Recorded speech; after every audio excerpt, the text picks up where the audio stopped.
Kad debesis jums kļuvis pavisam tumšs, vien pilnmēnesis ik pa brīdim izpeld no lielā miglas vāla. Džūkstas pasaku muzejās sākas rosība. No Rīgas atbraukšie bērni vispirms tiek iepazīstināti ar pasaku tēvu Ancilērku Puškaiti, bet šovakar viņi nelasīs pasakas. Muzejā tiks stāstīti spoku stāsti.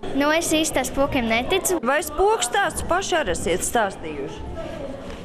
Kādās nometnēs vai ekskursijās? Kaut kāds jau esam stāstījuši. Mēs Un pašiem ir bail arī viens otru variet nobaidīt? Jā, varam gan.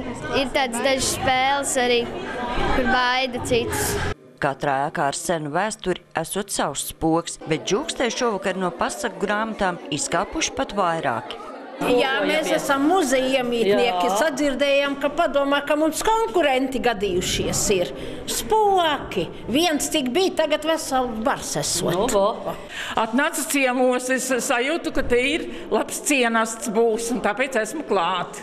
Novembra vakars šim pasākumam nav izvēlēts nejauši, jo šis ir veļu laiks, dvēseļu ceļošanas laiks. Tomēr ar garu izsaukšanu gan stāstnieki iesaka neaizrauties. Griež šīvīt, es to nedarīšu. Sauksi garus uz sarunām, es to noteikti nedarīšu. Noteikti. Bet par viņiem, kāpēc man nepastāstīt? Par skriejošajiem, putenī, vēl šodien vīriem, kas varbūt sasaucās toreiz lielajās Ziemassvētku kaujās.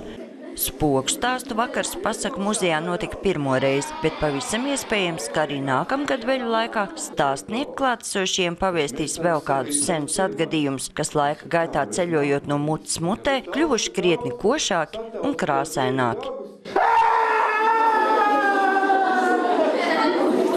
Sandra Leitāne, Andris Pāns, TV Spektrs.